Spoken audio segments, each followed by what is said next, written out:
I can't do this anymore. I'm done. That was the message I received from Clara, my daughter-in-law, one fateful Tuesday morning. No greeting, no pleasantries. Just a cold, abrupt demand: you will pay our debts while I sort myself out. My fingers hovered over my keyboard, my heart racing as I processed those words. I let out a shaky breath. My response was swift, almost automatic. That's your problem.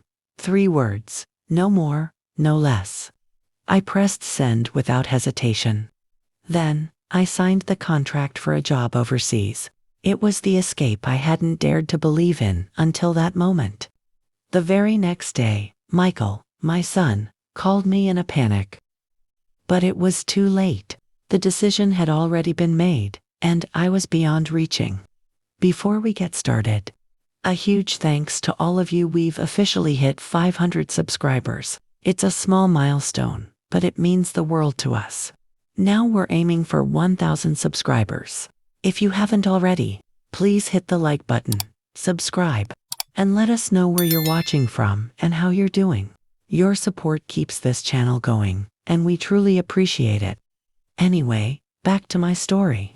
My son, Michael, had always known that I'd be there for him. I was the problem solver. The one who picked up the pieces when things went wrong. Double shifts at the hospital. No problem. Skipping meals just to make sure there was enough money for rent. Done. I gave everything I had to Michael and his wife, Clara. They got married, and I thought life would get a little easier for me. But the opposite happened. Clara always wanted more. A nicer wedding, a better car, a laptop for her projects. I paid for it all. Not once did I hesitate. I thought I was doing what any good mother would do. I thought, this is love, right? But somewhere along the way, I lost myself. I started living paycheck to paycheck, cutting out every little luxury I had. I canceled my gym membership. I stopped buying clothes. I even stopped going out with friends. I thought, it's fine. I'm helping them build their future. But I was barely keeping my head above water. Then, one morning, Clara sent that message. I couldn't take it anymore. This wasn't help. This wasn't love. This was taking advantage of someone who was too afraid to say no. So, I did it. I typed 3 words. That's your problem. And hit send. For the first time in years, I didn't feel guilty. I opened my email and signed the contract for a 6-month job overseas. No explanation. No apology. I was done being their safety net. But when I sent that message, I didn't realize how much would change. What happens next? That's a story you need to hear. The minute I hit send, everything inside me went quiet. I wasn't expecting a reply right away. I wasn't expecting much of anything at all. Clara had never really treated me like a person. To her, I was just the bank, the ATM that never ran out of money. But when I saw that she hadn't even read the message immediately, something inside me clicked. She didn't care. She didn't care enough to even get angry. She just didn't care. I took a deep breath, feeling like I'd just stepped off a cliff. There was no turning back now. The job offer I had been too scared to look at for months, because I didn't think I deserved. It was now my lifeline. I had applied for it in a moment of desperation, not believing anything would come of it. But there it was, a chance to start fresh. It wasn't just a job, it was a new life. So I did it. I accepted it, signed the contract. And just like that, I was about to leave everything behind. I didn't tell Michael. I didn't call. I didn't give an explanation. I just started packing. The silence after I sent that message was louder than I expected. I thought I would feel regret. I thought I would miss them.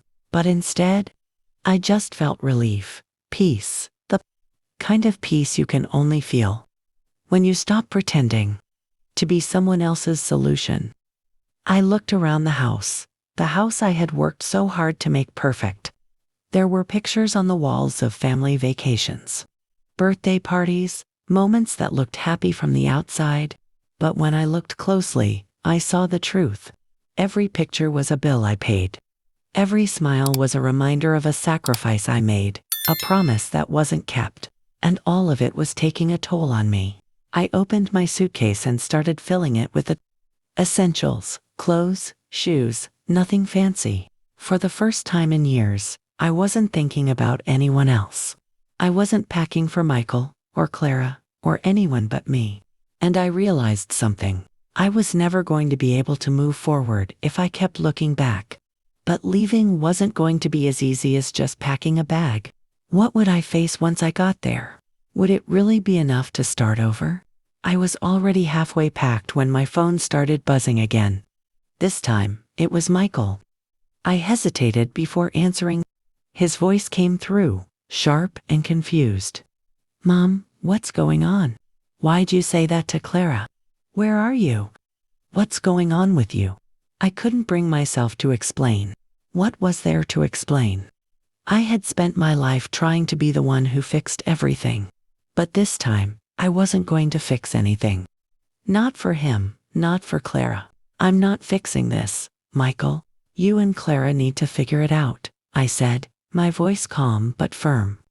I could hear his breathing on the other end, and I knew he was shocked. "Mom, I don't understand. What do you mean? Why are you doing this? You're the one who always helps us. You can't just leave." "Michael," I sighed, "I've been helping for years. But it's not helping when I'm the one losing everything. I'm not your ATM anymore. I'm not your backup plan. I'm done." There was silence on the other end. A long, heavy silence that made me wonder if I'd made a huge mistake. But no, I had to keep moving forward. I had to keep believing this was the right choice, no matter how hard it felt. I hung up without saying another word, leaving my son's confusion hanging in the air. It wasn't easy. It never is. But I had learned the hard way that real love doesn't keep giving until there's nothing left. I kept packing, ignoring the phone as it buzzed with more texts and calls. The messages came flooding in, desperate ones, angry ones, begging ones. I didn't read any of them. I knew they would only pull me back in, like they always did. I looked around the house one last time before I left. The familiar comfort of my own space was bittersweet. It had been my refuge, my prison, and my battleground. I had poured every ounce of myself into this home, into these people, and now I was finally walking away. But for the first time in years, I wasn't walking away in defeat. I was walking away from me. I grabbed my passport, my birth certificate, and all the things that made me feel like a person, not just someone's mother, wife, or ATM. I didn't need much else. Everything else was just stuff. As I zipped up my suitcase and glanced at the empty house, I realized how long it had been since I truly lived for myself. But now, this was my chance. I stepped outside, breathing in the cool air. I wasn't sure where this new life would take me, but I knew one thing: I was finally free. But freedom wasn't as simple as walking away. Would I really find peace? Or was I running from something deeper? The drive to the airport was surreal. The streets were empty, and the city still slept as the early morning fog lingered in the air. I stared out the window, trying to process what I was doing. I had never imagined leaving like this. Running away wasn't my style, but for the first time in years, I felt like I had no other choice. I had been living for everyone else, taking care of Michael, Clara, paying bills I couldn't afford, fixing problems that weren't mine to solve. But now, with each passing block, I felt a little lighter. The airport was busy, but I moved through it like a ghost. My ticket, my passport, my bags, everything was ready. I checked in, went through security, and sat down in the waiting area, waiting for my flight. I glanced at my phone, which was buzzing with notifications. But I didn't answer. I wasn't going to let them pull me back in this time. I sat in silence, watching the people around me. A family with small kids, a couple holding hands, a businessman typing away on his laptop. Everyone had their own story, their own reason for being there. But I felt like I was in a completely different world. One where I was finally doing something just for me. Then, the phone buzzed again. It was Michael. I hesitated. I knew what he would say. I'd heard it all before: the anger, the guilt, the demands, but I couldn't do this anymore. Not for him. Not for Clara. Not for anyone. I opened the message. Mom, please. We need you. Clara's been crying all day. She's so stressed. The bills are piling up. You're the only one who can help us. We can't do this without you. I read the message and felt a wave of guilt. I wanted to go back. I wanted to fix it. But I had spent my entire life trying to fix everything for them. And where had it gotten me? Exhausted, invisible, and lost. I turned off my phone. The flight boarded, and I found my seat by the window. I buckled in, staring out at the runway as the plane slowly taxied.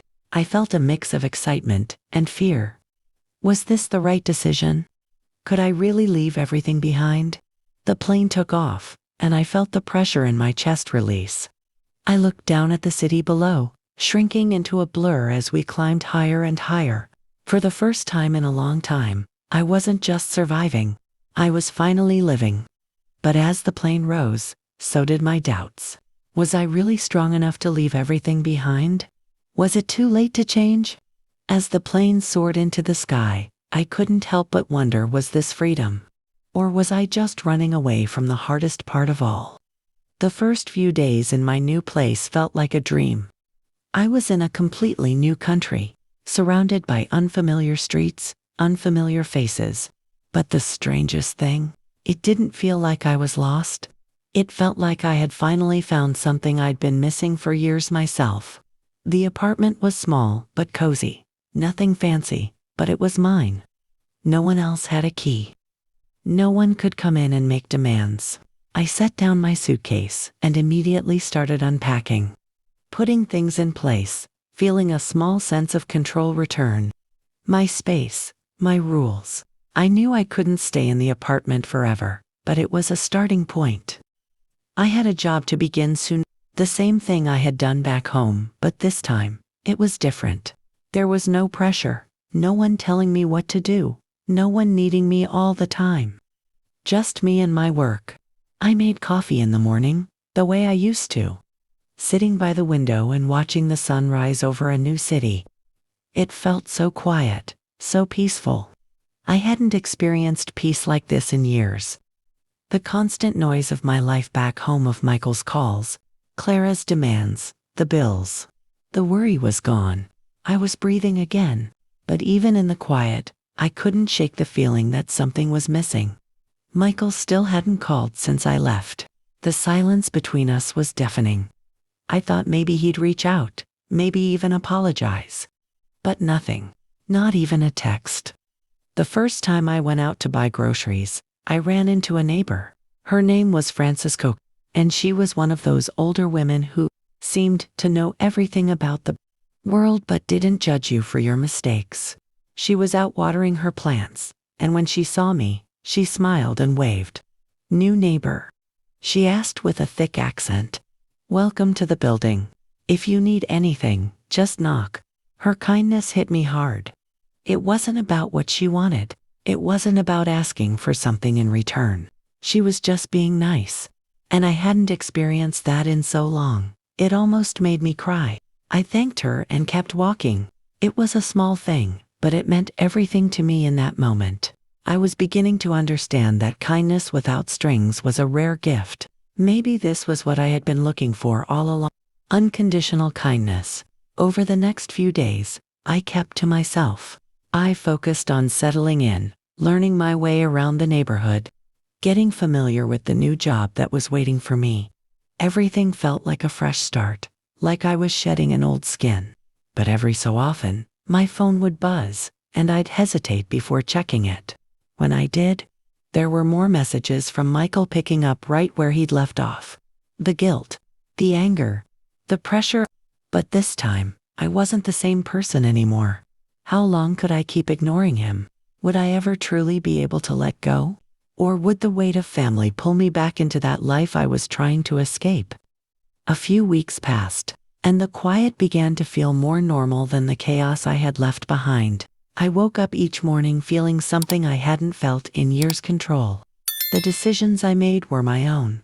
The time was mine, and for the first time, I could breathe without worrying about whether someone else's problems were about to consume me. The job at the hospital was everything I had hoped for. The work was familiar, but the environment was completely different. There was respect. There was structure. No one expected me to be a superhero. No one asked me to stay late without a reason. And the best part, no one called me at 10 p.m. asking for money or help. I started making friends at work. Aurora, one of the nurses, became my first real friend here. We grabbed coffee after our shifts, talked about life, and shared stories of reinvention. She had left a bad marriage a few years ago, and hearing her story was like hearing my own in another form. She had made the decision to walk away from what wasn't working and start over. And now she was here, building a new life just like me. Aurora wasn't just kind. She understood. She didn't push me to talk about my past, but she could tell when I needed to. One night, after a particularly tough day, we sat in the hospital break room sipping coffee. She looked at me and asked, "Are you running from something or to something?" The question caught me off guard. I had been so focused on escaping my old life, I hadn't stopped to think about what I was running to. I thought about it for a moment before answering. "A little of both, I guess," I said. "I'm running from a life that was suffocating me, but I'm also trying to find out who I am without all of that. Without all the expectations, the need to fix everything, to be everything for everyone." Aurora smiled, understanding. "I get that. The first few months are hard, but then, one day, you wake up and realize the pain isn't as heavy, and you start living again." Her words stuck with me. There were days when the guilt crept in, when I missed Michael and wondered if he was okay. I wondered if he was still angry, if he was still blaming me for leaving. But then I remembered what I was doing here. I was learning to live for myself, and that was enough. But no matter how much peace I found here, there were still moments of doubt. Moments when I felt that old familiar pull to go back, to fix everything, to be needed again. I was still learning how to say no, how to put myself first. Then, out of nowhere, I got a text from Michael. "I don't know what to say anymore. I'm sorry. I get it now. You were right." I sat there, staring at the text, unsure of how to respond. Was this the closure I needed, or was it just the beginning of another difficult conversation? I stared at Michael's text for what felt like forever. "I'm sorry. I get it now. You were right." It hit me harder than I expected.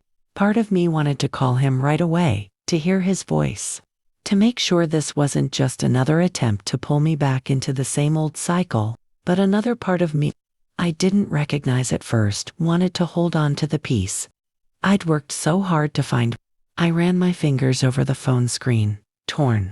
This wasn't the first time Michael had apologized, but this time, something felt different. I thought about the last few weeks, about the freedom I had slowly begun to embrace, and I realized I wasn't sure if I was ready to go back to where I had been. Could I go back to being the person who dropped everything to fix his life? Was I still that person? The decision was harder than I imagined. I took a deep breath and decided to call him. I needed to hear his voice, needed to understand where he was coming from. He answered on the first ring. "Mom," his voice sounded tired, but there was a tenderness to it that I hadn't heard in a long time. "Hey, Michael," I said, keeping my tone even. "I got your text." There was a long pause on the other end.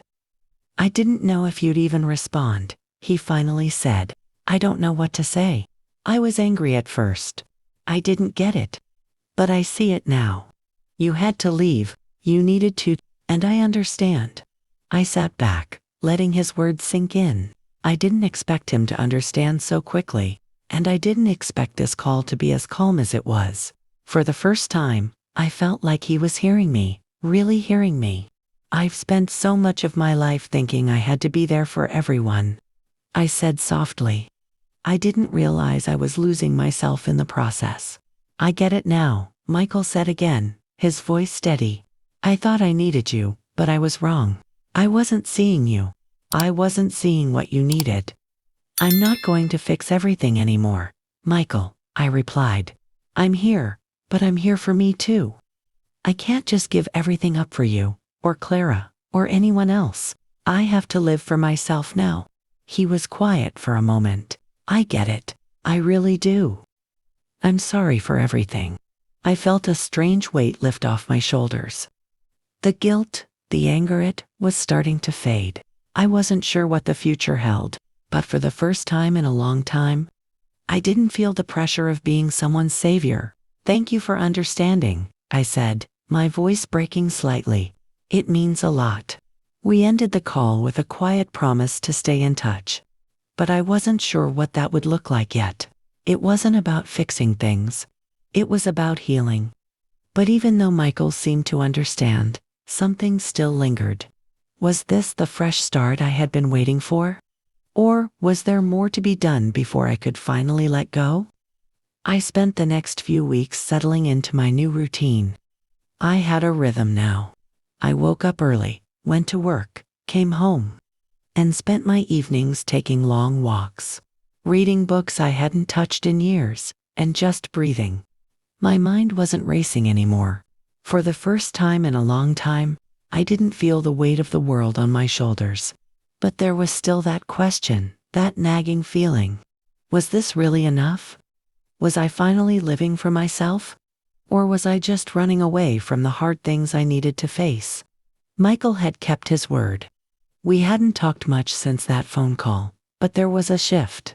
A small, but important one.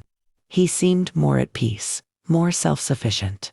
I could tell he was taking responsibility for his own life, not just leaning on me to fix everything. One evening, I decided to check in on him. I picked up the phone and sent a quick text. How are you doing? His reply came almost immediately. Better, Mom. I've been working on things. Clara and I are figuring stuff out. I think we're getting there. I smiled to myself, feeling a small sense of relief. I didn't have to be the one to fix everything. I wasn't the glue that held their lives together anymore. And for the first time, I felt okay with that. A few days later, I got a call from Michael. I didn't know what to expect, but when I answered, his voice was full of excitement. Mom, we're doing it, he said. Clara and I, well, we've decided to move into a smaller place. We're going to get things in order. It's going to be tough, but we're doing it together. And I'm starting to see what you meant. We don't need you to fix everything for us. The weight I'd been carrying for so long seemed to lift just a little more. For the first time in a long time, I wasn't just helping them survive, was watching them build their own lives. I'm proud of you, Michael, I said, my voice thick with emotion. You're doing great. Keep going. You've got this.